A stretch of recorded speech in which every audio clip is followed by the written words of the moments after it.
In the opening session of 18th Lok Sabha, when PM Modi was responding to the motion of thanks to the President's address, the opposition leaders led by Rahul Gandhi erupted into justice for Manipur chants. We dive into understanding the various underlying meanings to this. On July 2nd, 2024, Prime Minister Modi responded to the motion of thanks to the President's address. During his address, the opposition led by Congress leader and leader of opposition, Rahul Gandhi, created a ruckus in the parliament. Amid chanting and sloganeering, attempts were made by leaders of the opposition to drown the voice of Prime Minister Modi. However, we are not going to talk about how this bullying does not suit these politicians, and we Indians deserve a better set of politicians. This is about the sloganeering these bullies were indulging in. Justice for Manipur. Yes, opposition leaders were chanting how they want justice for Manipur. Here is a brief history on what has happened in Manipur in the last few months. In May 2023, ethnic clashes broke out in Manipur after a rally organized by All Tribal Students Union to protest against Meitei's demand of being included in the list of scheduled tribes. Protesters started burning tires and other objects on the roads, which then led to arson and violence.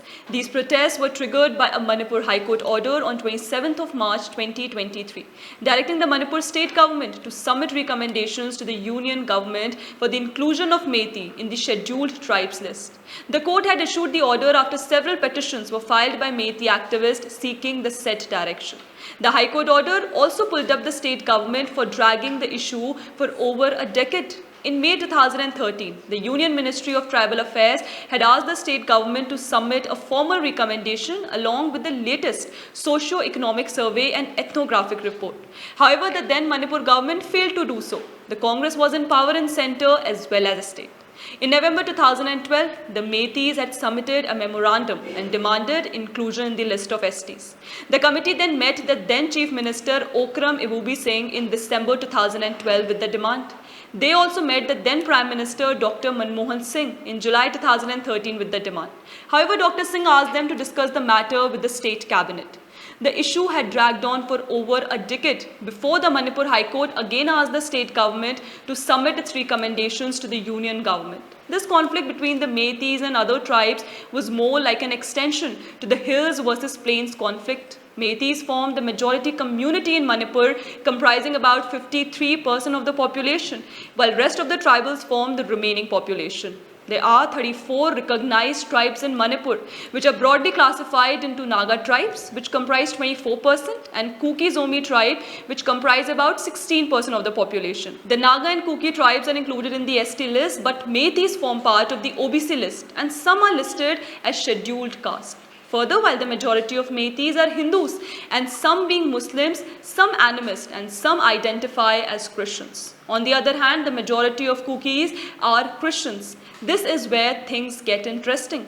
Soon after the conflict, the small state of Manipur in northeast of India suddenly started getting a lot of international attention.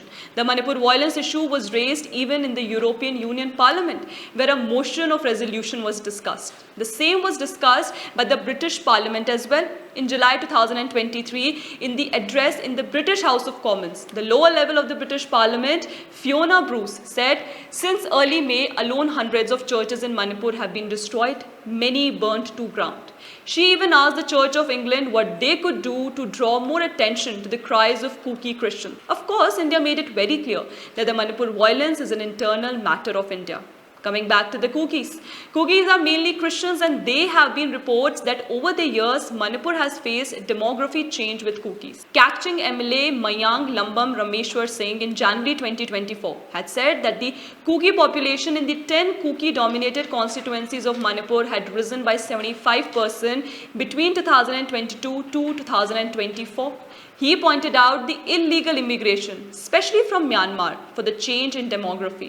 He said that the illegal Kuki immigrants, most of whom are Christians, fund the extremist views by poppy seed cultivation. The illegal immigrants influx has increased after the illegal junta took charge of Myanmar, where the military coup had cracked down on its own Kuku population. The illegal Kukis have similar looks, language and appearance, and hence find it easy to settle down illegally in India.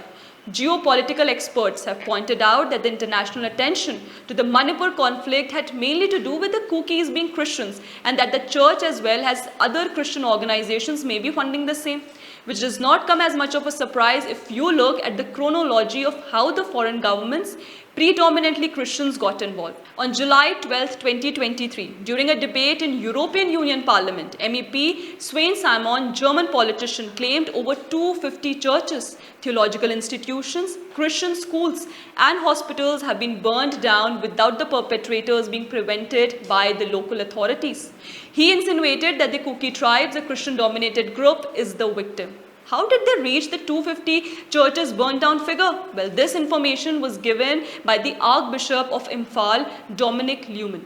On 18th of June 2023, he claimed that the Métis have burnt down 249 churches, which seems kind of a strange figure as per some data. At that time, there were in total 75 Christian churches in Manipur. The figure 250 or 300 churches destroyed in Manipur was first floated in May end by Christian missionary portals. Manipur has nearly equal number of Hindus and Christians. MEP Pierre Lorotro from France also raised the 250 churches burned bogey.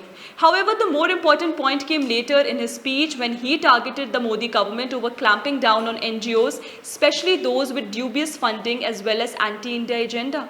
He said the number of NGOs that are authorized to operate in India has been cut by 3 times in just a few years. They are trying to suffocate the NGOs. They are trying to suffocate democracy in civil society. Many foreign-funded NGOs had their FCRA license revoked over allegations of financial irregularities. The so-called humanitarian work is not a free pass to not follow the law of the land and even evade taxes. Interestingly, the French MEP has quite some interest in so-called activists in India. Here is Lorotro holding a placard extending support to Teesta Setalwad, accused of embezzling funds of 2002 Gujarat rights victims as well as tutoring victims to keep the political pot in India on the rights boiling. Alt News Mohammad Zubair is accused of hurting religious sentiments and is often found whitewashing crimes of Islamists and propagating their ideology under the guise of fact-checking. Coming back to dubious NGOs and Christian lobby, the NGO representing Christian cookies in Supreme Court was represented by Colin Gonsalves, founder of Human Rights Law Network, an NGO. HRLN is part of an organization, Socio-Legal Information Center. Some of the donors to HRLN have been George Soros Open Society Foundation, the European Commission, Christian Aid, German Embassy, Sweden Embassy, and also the American Embassy. The European Commission is the EU's politically independent executive arm. It is alone responsible for drawing up proposals for new European legislation, and it implements the decisions of the European Parliament and the Council of the EU. The HRLN's Gujarat branch was being run by Nirjari Sinha, anti-Modi lawyer activist and one of the directors of a foundation that runs the propaganda website Alt News. Interestingly, it was Gonsalves who appeared for Alt News co-founder Mohammad Zubair in Supreme Court in July 2022. Alt News has also shifted its operations to Kolkata in 2022. Further, MEP Albina Alamatsa of Finland mentioned she had recently visited India in December 2022. During a visit, she claimed she noticed that freedom of press has narrowed. Journalists and activists have been arrested for false reasons. Discrimination and hate have increased. Interestingly, she also believes Teesta Setalwad is a human rights defender. When she visited India in December 2022, in January 2023, gave statements at a parliament briefing organized by Foundation London Story. Amongst the other experts at the briefings were lawyer activist Anand Grover, Prashant Bhushan and Shahrukh Alam.